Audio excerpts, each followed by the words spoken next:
What a wild week it's been. And I'm not just talking about the hurricane we rode out last Wednesday, but the down again, up again of literally everything as we wait to see if the Fed pivots after their emergency meeting. This podcast is for information and entertainment purposes only.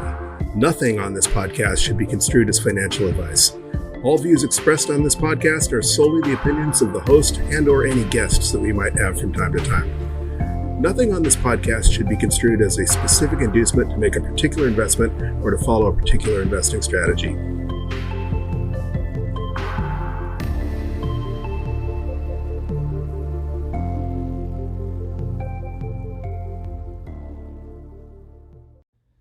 Hello, you sexy sat stackers, and welcome to the Bitcoin Bulletin Podcast. Today is Wednesday, October 5th, 2022, and that means that it is once again DCA Wednesday. Real quick, for those of you who listened to last week's episode, it was extremely abbreviated because we were getting ready to get hit by Hurricane Ian. Fortunately, where I'm at didn't get hit too bad, although right after I got the episode uploaded, we did end up losing power for good. I did flickered a few times, and then it finally just went. And so it was out for the entire storm and the entire next day. So a little over 2 days without power, which actually isn't that bad. We got really, really lucky where I'm at. Normally we lose a line right near where I'm at, and we're usually one of the last people where I am to get power restored. However, this time the closest break was next to a sewage treatment facility, so they made that a priority to get it repaired. And when they brought the sewer treatment facility's lift station back online, we came back online with it. So thank goodness that we didn't get hit anywhere near as hard as our fellow Bitcoiners in Sanibel and Fort Myers Beach. And wow, they got walloped. So we got lucky, they did not. Well, it's been a week. Time flies. It's hard to believe that just a week ago Wednesday I was trying to get this recorded before the power went out. And here we are with gorgeous weather. It was like the hurricane flipped a light switch. It went from like upper 80s, low 90s in Florida with darn near 100% humidity to like 75 degrees and gorgeous. Actually, right after the hurricane, it got almost icy cold. It got into the low 60s, like 62 or 63. And I know a lot of you are like, cold. 62 isn't that cold, but it was a 30-degree swing in temperature, and it was a big change. And 62 degrees with a driving wind and high humidity, it can be chilling, especially when you were wearing shorts and flip-flops. All right, before we get into any of this any further, let's take a quick look at the vital statistics. As of the time of this recording, we are sitting at a block height of 757,276. And Bitcoin is ringing in at $20,140 per Bitcoin. That is the highest we've seen it in a month, almost the highest we've seen it in 2 months. Now, obviously, Bitcoin's been up again, down again. In fact, earlier this morning, it was like 20,600 or so. So it was higher than it is now. But the neat thing about doing this podcast and highlighting dollar cost averaging is that by going back and looking at this one snippet of time on Wednesdays, it seems like that the price of Bitcoin has just been solidly right around 20,000 since like June. So even though there have been huge swings, and I think we snagged an 18,000 something purchase a couple weeks ago, but even though the rest of the world that's staring at price charts is seeing these huge swings, when you look at it on a Wednesday perspective, Bitcoin's been really, really stable for the last several months. All right, where was I? That $20,140 per Bitcoin works out to a price of 4,965 sats per cuckbuck, 49.65 Moscow time. If you value your wealth in shiny yellow rocks, it will cost you 11.8 ounces of gold to buy just one Bitcoin. That is exactly the same amount of gold as last week, although I'm not sure if I even covered it because, like I said, we had a very abbreviated podcast. But despite the fact that the price of gold is up in US dollar terms, it is exactly the same in Bitcoin terms as it was last Wednesday. And one Bitcoin will currently purchase you 1,207 Papa John's pizzas. Again, that will feed a family of four once a day for almost 4 years. That's somewhere around the 3-year 10-month, 3-year 11-month range. That is a heck of a lot of pizzas for just one Bitcoin. And if you value your wealth in oil, one Bitcoin will cost you 215.7 barrels of oil at a rate of 463,582 sats per barrel. Oil has gotten a little bit more expensive in Bitcoin terms and a lot more expensive in US dollar terms. Oil is up about $4 a barrel in terms of US dollars, but only up about 5,000 sats in Bitcoin terms. Bitcoin is currently sitting on a market capitalization of $386.1 billion. That is up $32.3 billion from last week, although last week was down at $34 billion. So again, Bitcoin is staying relatively stable in the last couple of months, if you look at it, at least in terms of where Bitcoin was when we've recorded this podcast on Wednesday afternoons and or evenings. It's getting a little bit late here. Once again, I'm getting this podcast out at the end of the day. But that's because, partly because I have a lot going on, but also because I like to make sure that when I record this, that I've gotten the most news or information that I can deliver to you. And since the media lives in a 9-to-5 world still, the media kind of keeps bankers' hours, most of the big stories have already been written for the day. Whereas if I do this show first thing in the morning, who knows what breaking news might happen right after I hit publish that would radically alter the perspective that I would have presented or what I would have talked about had I recorded just a little bit later. So here we are, late in the afternoon, early evening. But as we I'm getting a little sidetracked here. Back to the vital statistics. Looking at my mempool on my node, currently there are about 3 blocks worth of transactions pending. That's a little bit more than last week when there were 2 blocks worth of transactions pending. But last week it had been 22 minutes between blocks. So really that was about right on time because there, in terms of averages, there should have been 2 blocks in that 22 minutes, and that would have cleared out both those pending blocks. So looks like maybe there's a little more activity on chain than there was this point in time last week. And that's usually a good sign for Bitcoin. When Bitcoin's got more activity, it's usually, since most of the transactions you see, if you look at the reports that exchanges put out, I forget what Coinbase's last report was, but it was something like 97% of the activity is purchasing when it comes to Bitcoin in lieu of selling. So it would make sense that a lot of those transactions are hopefully people moving the Bitcoin off exchanges and onto their hardware wallets after having made a purchase, and that is good for price. Along those lines, the fee estimator is saying that first of all, it's saying that 1 sat per byte transactions will still clear it within a day, and realistically, they should clear a lot faster than that because the fee estimator is saying that it's only going to take a fee of 5 sats per byte to guarantee that you're in the next block. And that is the cheapest we've seen in at least 4 months. In fact, I'm scrolling through my notes and I don't see anything cheaper than 7 sats per byte without scrolling through pages and notes. So 5 sats per byte to guarantee the next block is definitely the cheapest we've seen in a long time. And along those lines, that metric that I like to pay attention to, my personal favorite metric, the Bitcoin's 24-hour transaction rate, is up a little bit from last week.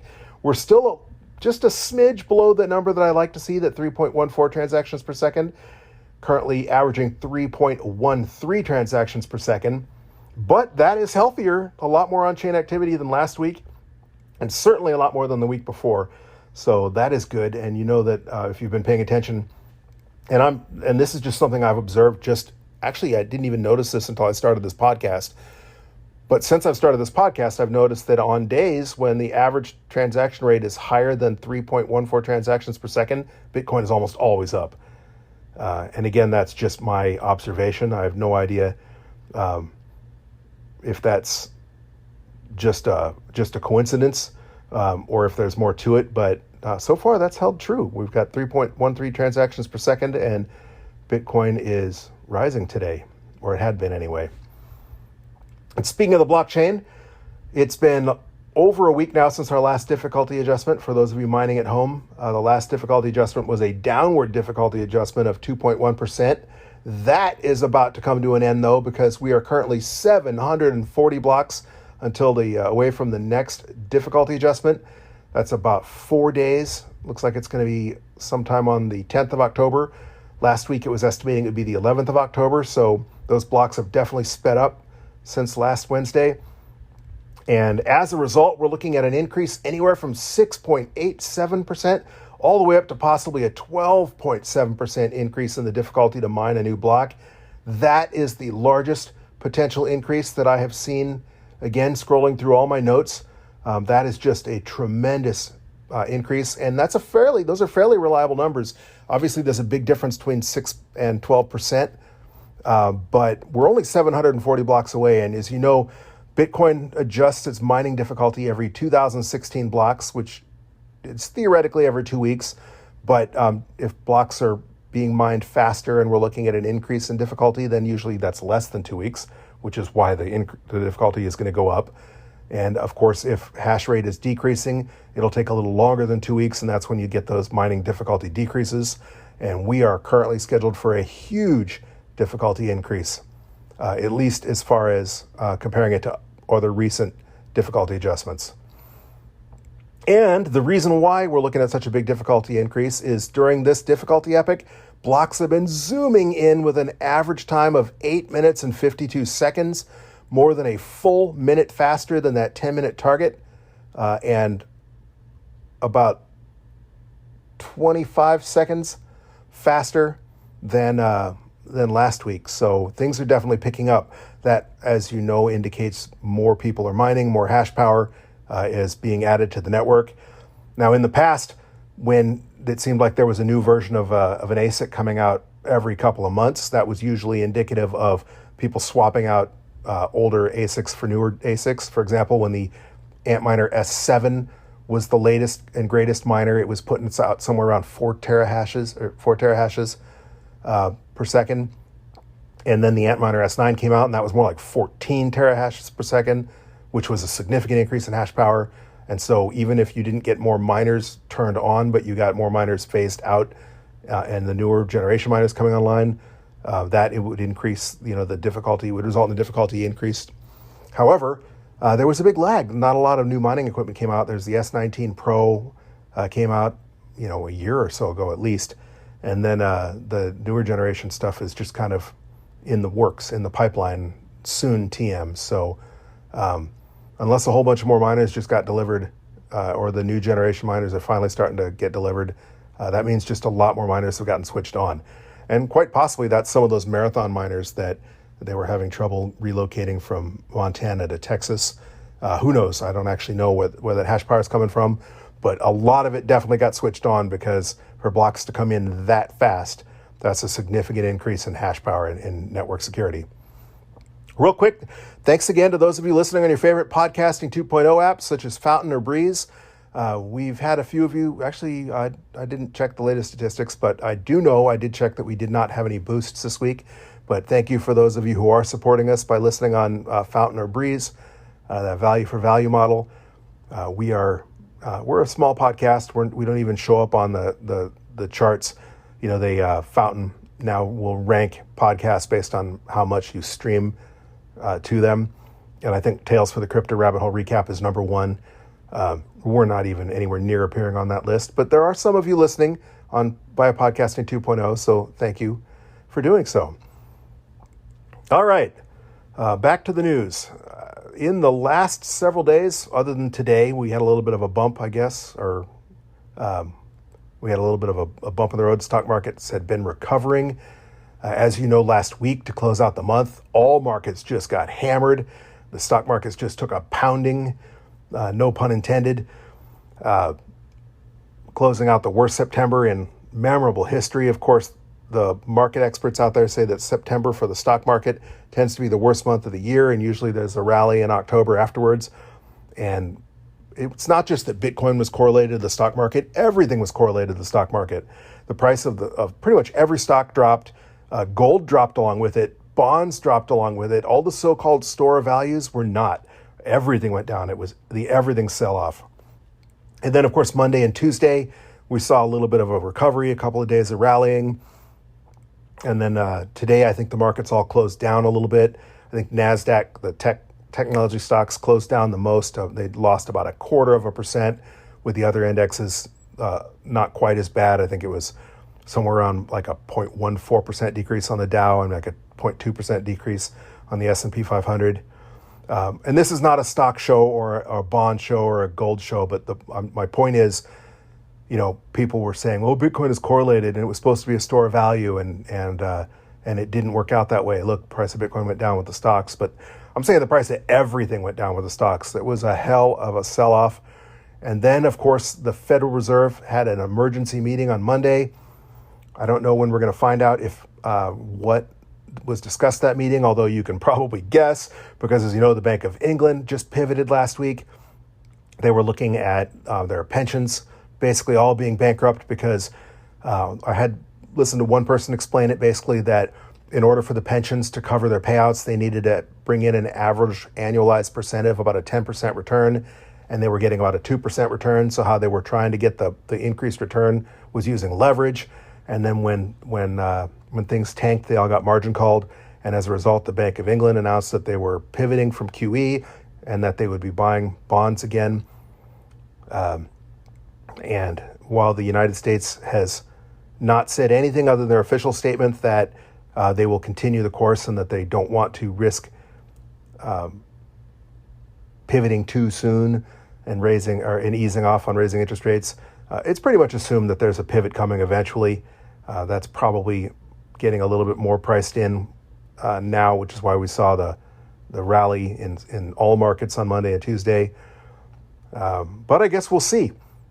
Along those lines, Zero Hedge posted an interesting article entitled, quote, "Biggest dovish shock from Australia since 2008 supercharges bets that global tightening is ending." There aren't a lot of people out there that I have seen that are saying anything other than it's only a matter of time before all these central banks pivot and we end up printing money. The money printer is getting turned back on, money printer go burr again. And obviously that's already happening in England with the British pound just absolutely getting decimated last week. And then their pension system's going bankrupt or potentially on the brink of bankruptcy. And now it looks like Australia's getting ready to turn the money printers back on.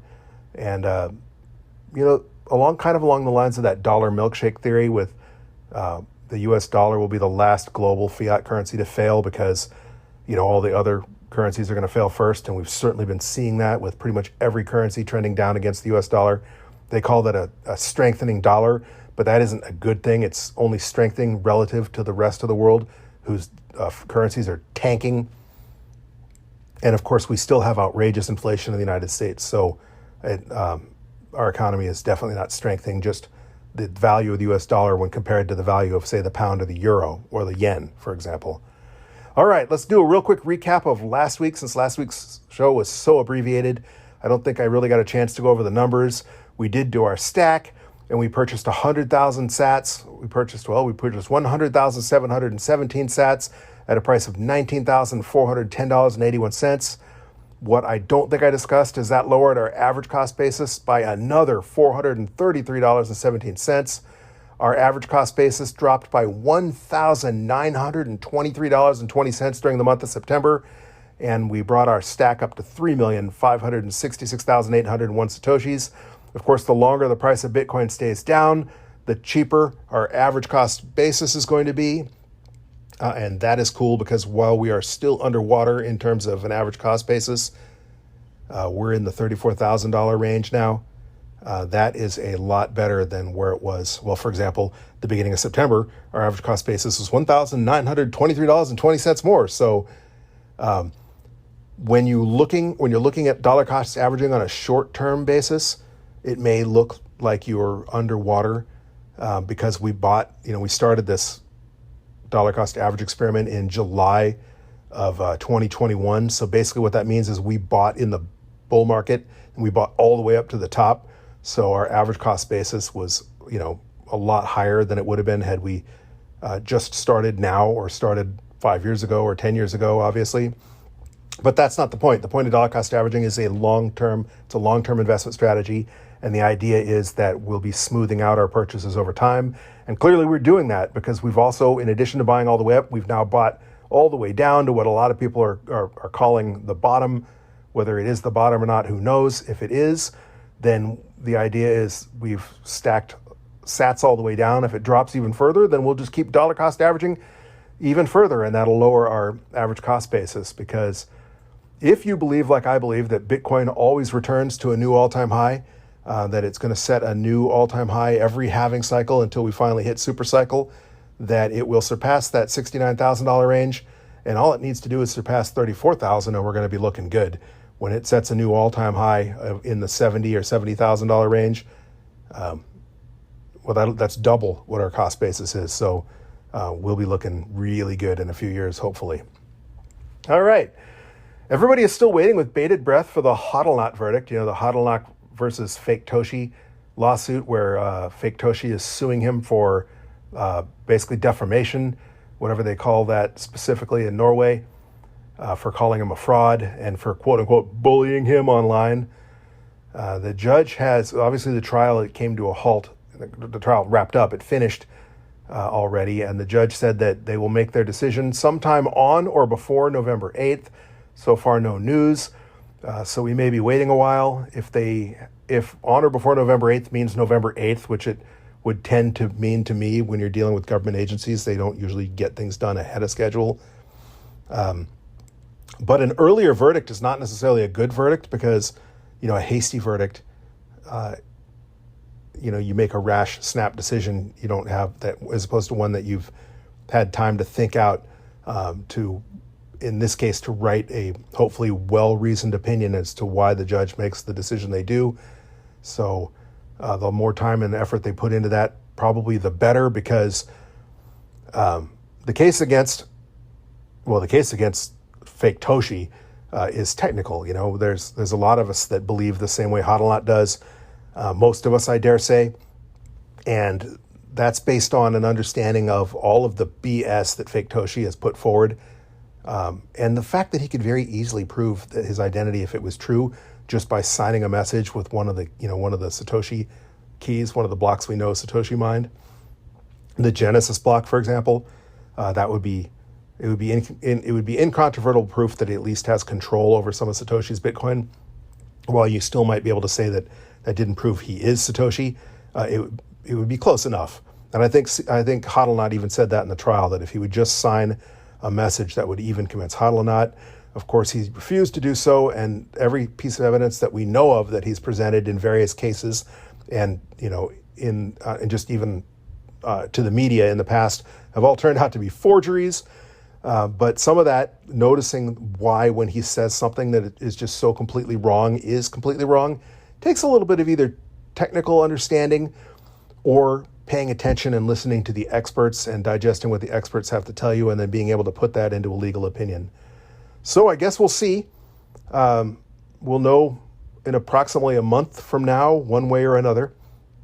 Maybe sooner, but definitely by November 8th, unless the judge grants themselves an extension. And speaking of legal news, you probably heard this already because this isn't breaking news, but it's only a couple of days old. Kim Kardashian was charged by the Securities and Exchange Commissions for promoting a shitcoin without disclosing the fact that she was being paid to do so. And they fined her $1.26 million, which is rightly being called pocket change. I don't know what she got paid for promoting the S-coin. Maybe she didn't get $1 million or so, but I think many people are speculating that fine is just business as usual as far as the SEC is concerned. Where, for example, financial institutions will be fined, $100 million, but they made $1 billion by being, by engaging in the scam. So opinions are varied on whether or not the Kim Kardashian charge by the SEC is a positive development, and a bad development, or just an irrelevant development. But it definitely signals that the SEC is setting their sights on shitcoins, at least on celebrities that were promoting them. And if you recall, that's what they wanted John McAfee for, was, promoting crypto that he was benefiting from promoting. All right. As I mentioned, a lot of people are beginning to call this a bottom. More and more so, you're starting to hear that. And that's not necessarily a good thing because, they say capitulation is when everybody says, oh, it's over, and they throw up their hands. But when people are being optimistic and saying, nope, this is the bottom, it's not going to get any cheaper, oftentimes that means there's a leg down to go. But we have been bouncing around in the $20,000 range since pretty much last June. So if it, if history doesn't repeat but rhymes, if you look at the previous halving cycles, we have about 6 months of going sideways ahead of us, or maybe a couple of months of going sideways and then a slow trend upward where Bitcoin starts gaining in value as it gets closer to the halving, but not radically so because it doesn't usually go on its face-melting tear until about 6 months or so after the halving, 6 to 18 months after the halving. And the next halving is going to be sometime in the early part of 2024, maybe around April of 2024. Of course, that's subject to change based on how much hash power gets added to the network. Obviously, those blocks coming in at 8 minutes and 50-something seconds a block, that speeds up how soon the halving is coming. But a lot more people every day. There's more and more people out there calling a bottom. Trader University, for example, posted a video where they stand by their call that the bottom was actually in June. And I'm not calling a bottom. I don't call anything. I don't make predictions. But if we did bottom in June, then, I guess we'll only know in hindsight. But I keep harkening back to the previous two halving cycles where it pretty much looked like we bottomed. Like, for example, during the previous halving cycle, I think the bottom was somewhere around 6,500, and we bounced around that area. It went up to maybe almost 10 and then back down to 6 or something like that for months. And then we had one final major puke where Bitcoin dropped all the way down to 3,500 or so. And even then, people were in disagreement as to whether that was the bottom or not. If you remember, there's that famous meme, Bitcoin, please go to moon, song that came out the last halving where it says Tone Vase was calling for Bitcoin to drop all the way to 1,000. And of course it didn't. So even quote unquote the smartest technical analysts in Bitcoin were at a disagreement then, and they're at a disagreement now. But more and more are calling for a bottom, including Trader U that says the bottom was in June. I remember a previous episode where we mentioned that on the Cafe Bitcoin podcast, they had an expert on who said that he was forecasting the bottom would be in June, and that was a future call because it wasn't June yet. So maybe he got that right, maybe he didn't. Again, only time will tell. Once again, Plan B is on Twitter saying that the bottom is in with a tweet from yesterday saying, quote, $20,000 is the new $4,000, parentheses, in 2018 and 19, and 250 in 2015, and 5 in 2012. We know what happens next. And what he's referencing are the three previous cycles where 20,000 would be the equivalent of the 4,000 bottom or 3,500-ish bottom last time. So he's standing by his call that the bottom is in. He also tweeted earlier that miners signal start to bull market with a graph showing the increasing hash rate setting basically new record levels. The implication is that in the past, every time there's been a bottom, you've seen that signaled by more miners coming online, more hash power pouring onto the network. And as we mentioned at the beginning of the show when we were going over the statistics, hash power has radically increased. We're looking at that 6 to 12% difficulty increase. So that is a significant chunk of hash power that's come online since the last adjustment a week and a half or so ago. So maybe they're right.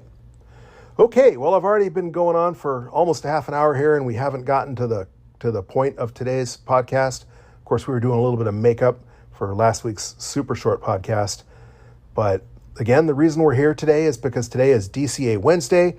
And what is DCA Wednesday, you might ask? Well, DCA is short for dollar cost averaging, and dollar cost averaging is, quote, an investment strategy where you invest your money in equal portions at regular intervals regardless of price. For example, this will be our 63rd stack. We started stacking Wednesday, July 28th, 2021, and we've stacked every Wednesday since. That's 62 times. We've stacked a total of $1,240, including $27.90 worth of fees. So our equal portion is $20, and our regular interval is Wednesdays. Dollar cost averaging is just like anything else in life. Do your own research. and you do you. We chose weekly. A lot of people at DCA, whether it be into stocks, Bitcoin, gold, whatever, they tend to make their investments around their payday. So if you get paid every 2 weeks, that might be when you choose to DCA. Other people DCA daily. Some people DCA hourly, which, might be a little extreme. I think we've already shown in just this short time that we've been doing this that weeklies worked out pretty well with smoothing out those prices. So pick a strategy that suits your needs and you do you, as they say. Again, we're only investing $20, and the reason we're investing $20 is because I wanted to show that even as little as $20 will add up over time. Again, I've said this dozens of times, but every time you look at Reddit or Twitter, there's somebody out there that says, hey, I only have $100. Is that worth it? Is it even worth my time and money? Am I too late? And hopefully we're showing that, no, you're not too late, and that, yes, even $100 can make a difference. And so we set that bar particularly low at $20 because, hey, for a lot of people, $20 is pocket change, right? Like Kim Kardashian, we were talking about earlier, $1.26 million is nothing to her. So $20, which she wouldn't even notice. But some of you listening out there, $20 is a lot of money. And this show is for you, to show that it's not too late for you. Us little people, quote unquote, we're not the Kardashians, we're not the Warren Buffetts. I want to show that it's not too late for us to get involved, and even investing a tiny amount, which might not be tiny if you're in Central African Republic, for example, or there are plenty of countries in the world where $20 is a decent amount of money. And I think even though dollar cost averaging is a long-term strategy, and even Bitcoin, you shouldn't be judging your successes or failures in Bitcoin on short time frames. You should be planning on buying and holding for a minimum of one full cycle. That's 4 years or more, ideally 10 years. Anybody that's made any real money investing in Bitcoin has been in it for more than just one cycle. They say that the best time to have purchased Bitcoin was 10 years ago, but the second best is right now. And so if you're just listening for the first time, I want to show you that it's not too late for you, and that even $20 is better than nothing. All right, so we're going to stack that $20 using the Cash App. Cash App is not a sponsor of this podcast. I've been using Cash App just because I find it's really easy to use. It is not available everywhere, and as I say in everything in this show, do your own research and you do you. You pick an app or an exchange that you feel comfortable with. We're going to use Cash App. If you like Cash App and do not have it, we do have a referral code in the show notes. That is not the same as them being a sponsor. Anyone that opens a Cash App account has a referral code where if you click on that link, you'll get $5 free for signing up, and then we'll get $5 free as well. And that would be a super easy way for you to support this podcast, and you'll get paid to do it. So that's even better. And since you're buying Bitcoin, you'll get $5 more worth of Bitcoin. And if you're only DCAing $20 like we are, that's 25% increase over your $20 investment. So a free $5. That's you can't poo-poo that. Again, they're not a sponsor. Anybody has a referral notice or referral code, but please consider using ours if you want to use Cash App and don't already do so. All right, so I've got Cash App open, and I'm going to add $20 because I do not keep money on my Cash App. And that's the other reason I like Cash App so much, is that I can add money and spend it immediately, and even transfer that Bitcoin out to my hardware wallet immediately. And not a lot of exchanges will let you do that. Some of them will let you purchase immediately, but then they'll put a hold on how soon it is before you can transfer it out of their custody into your hardware wallet. All right, $20 is already in there. We're going to go to the purchase Bitcoin screen, which again, they moved this a couple weeks ago. They used to have a really neat Bitcoin button in the bottom right-hand corner. You could just tap the latest update. They moved that. It's kind of hidden. It's on the second page. First, you have to look at your funds, and then there's stocks and Bitcoin, and you tap on the Bitcoin, then tap buy, and then tap $20. And it is going to ask us to confirm. And boom, just like that, we purchased another 96,530 sats. And that is going to be the first time we've gotten less than 100,000 sats in a month. It's kind of a bummer. We've certainly gotten a lot less sats for our $20 at other times in the past. $20,000. We purchased at a base price of $20,252.87. So that 96,530 sats is more than we've gotten at plenty of other occasions, but it was fun to get more than 100,000 sats. Maybe Bitcoin will dip again next week and we'll be in the 100,000 sat range, but I wouldn't bet your life on it. Again, not a price forecast, but we only have a certain amount of time, which may be months or maybe days of going sideways before the next halving. And then if Bitcoin does what Bitcoin does, it's going to go on an absolute tear. And what's funny is getting 96,000 sats for $20. And right now I'm lamenting that we didn't get a full 100,000. But when Bitcoin's at 100,000 and we're getting 10,000 sats instead of 100,000 or whatever, that will just be that'll put things into perspective. Certainly, that is for sure. All right. And the other thing that's certain about this purchase is that has brought our stack up to 3,663,331 sats. And again, it dropped our average cost basis down. This time it dropped it by another $370.12. Our average cost basis is now $34,394.93. As long as Bitcoin stays down or continues to go down, that number is going to keep dropping. That's one of the advantages of dollar cost averaging is, we bought the highs, but we bought the low. And if it goes even lower, we'll have bought the new low. And of course, one day we'll have bought the new high as well. But the point being, our average purchase price is, for example, if you'd aped in and YOLO'd at 65,000, your average cost basis would be 65,000. And ours is only 34,394. So we're doing twice as good as if we had just YOLO'd in closer to the all-time high. And if Bitcoin does go to that moon one day and go all the way up to that $1 million valuation or higher, then that 3,600,000 sats will be $36,000 of the Bitcoin. And that is not too shabby of a return for just a $1,200 investment. All right. Well, thank you very much for listening. Again, I want to mention that if you do not already follow us, please follow us on Twitter. We are at BTC Bulletin Pod on Twitter. And if you would like to reach out to us and tell us what you think about the show, you can do so. You can DM us or you can email me. And my email address is bitcoinbulletin@protonmail.com. So either our at BTC Bulletin Pod on Twitter or email at bitcoinbulletin@protonmail.com and let us know what you think. I guess you can also message us. That's the neat thing about the boostograms on Anchor. The boostograms on Fountain is that they come in the form of a message. So you can also let us know what you think on Fountain by boosting us. That'd be even cooler because we'll get your feedback and some sats. So it'll help support the show. But again, thank you for listening. And don't forget to join us next Wednesday and every Wednesday for our DCA episode. But until then, keep on stacking those sats, you sexy sat stackers.